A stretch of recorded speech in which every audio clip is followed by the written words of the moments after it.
అదే ఇన్లైన్ అయితే మన ప్రతి ఎలిమెంట్ కూడా సైడ్ బై సైడ్ ఒక లైన్లో ఫామ్ అవుతుంది.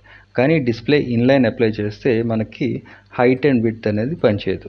అది ఎలాగో ఒకసారి అప్లై చేసి చూపిస్తాను. బాక్స్ 1కి నేను డిస్ప్లే ఇన్లైన్ అని రాశాను. ఓకే, సేవ్ చేస్తే ఇన్లైన్ సేవ్ చేసి అవుట్పుట్లోకి వెళ్ళి రిఫ్రెష్ చేస్తే చూడండి, ఇప్పుడు ఈ బాక్స్ 1 అనేది ఈ హైట్ అండ్ విడ్త్ కోల్పోయింది. ఓకే, కొంచెం జూమ్ చేస్తున్నాను. చూడండి, ఈ బాక్స్ 1 కంటెంట్ ఎంతైతే ఉందో దానికి మాత్రమే బ్యాక్గ్రౌండ్ కలర్ అనేది అప్లై అయింది. కానీ మనం ఇక్కడ హైట్ అండ్ విడ్త్ బాక్స్ 1కి అప్లై చేసాం, కానీ ఇది వర్క్ చేయదు. ఇది ఎందుకు అంటే డిస్ప్లే ప్రాపర్టీకి ఇన్లైన్ అనే వాల్యూ ఇస్తే హైట్ అండ్ విడ్త్ పనిచేయదు అనమాట. కానీ ఇవన్నీ ఒక లైన్లో అయితే ఫామ్ అవుతాయి. చూడండి, నేను ఈ డిస్ప్లే ప్రాపర్టీ మిగతా ఎలిమెంట్స్ కూడా అప్లై చేస్తున్నాను.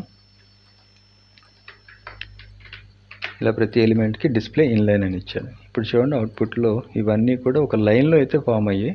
కానీ మన హైట్ అండ్ విడ్త్ మనం డిఫైన్ చేసినప్పటికీ ఈ హైట్ అండ్ విడ్త్ ఏ ఎలిమెంట్కి అప్లై అవ్వలేదు. ఫర్ ఎగ్జాంపుల్, ఈ బాక్స్ 3 ఉంది కదా, ఈ బాక్స్ 3కి నేను కొంచెం డమ్మీ కంటెంట్ పెంచాను.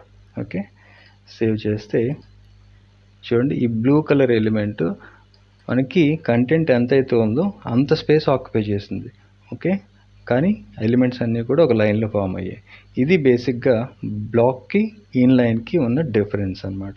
బ్లాక్ ఏం చేస్తుంది, ఒక 100% విడ్త్తో ఒక లైన్ మొత్తం ఆక్యుపై చేస్తుంది, నెక్స్ట్ ఎలిమెంట్ని కిందకి పంపించేస్తుంది. ఈ ఇన్లైన్ ఏం చేస్తుంది, హైట్ అండ్ విడ్త్ అనేది అసలు అప్లై చేసుకోదు, కానీ ప్రతి ఎలిమెంటు కూడా ఒక లైన్లో ఇలా ఫామ్ అవుతాయి. ఓకే.